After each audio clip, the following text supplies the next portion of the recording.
اگر جماعت سے نماز نکل جائے تو کیا دوسری جماعت کر کے نماز پڑھ سکتے ہیں؟ کیا اس سے جماعت سے نماز پڑھنے کا ثواب ملے گا؟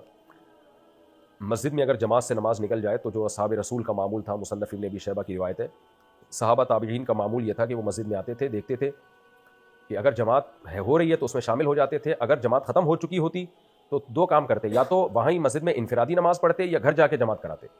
جب آپ مسجد میں آئیں اور پتہ چلا جماعت نکل گئی ہے تو پھر الگ سے جماعت نہ کرائیں آپ، بلکہ آپ یا تو انہی کے پیچھے اکیلے نماز پڑھ لیں یا گھر آ کے جماعت سے نماز کر لیں۔ اس پر باقی ڈیٹیل سے میں پہلے ایک کلپ ریکارڈ کروا چکا ہوں دلائل سے۔ مرد پونی یا جوڑا باندھ کر نماز پڑھ سکتا ہے اور اس حالت میں باندھ سکتا ہے اور اس حالت میں نماز پڑھ سکتا ہے۔ مرد کے بال اگر بڑے ہیں، کھلے ہوئے ہیں، اس کو تکلیف ہو رہی ہے تو باندھ سکتا ہے پیچھے، باقی نماز میں بال کھول لینا چاہیے۔ مکروہ ہے نماز میں مردوں کے لیے بال کو باندھ کے نماز پڑھنا، ناپسندیدہ ہے، ہو جائے گی نماز، لیکن بہتر یہی ہے کہ بال کھول لے وہ۔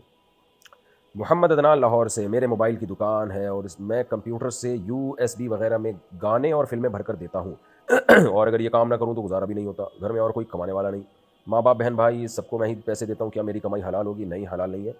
گانے فلمیں بھر کے دیتے ہیں بھائی آپ، یہ گانے فلمیں بھرنے کی کمائی حلال نہیں ہے، تو اس کو چھوڑ دیں، کوئی دوسرا جائز کام کریں۔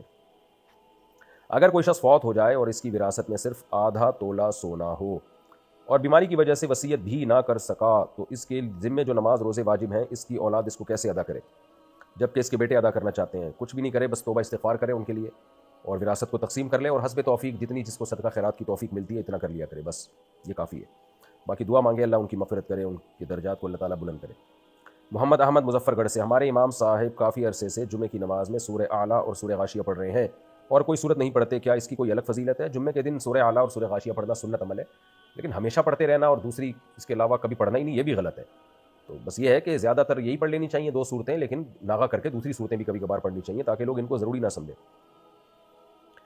تنگ دستی ختم کرنے کے لیے کیا دعا پڑھنی چاہیے؟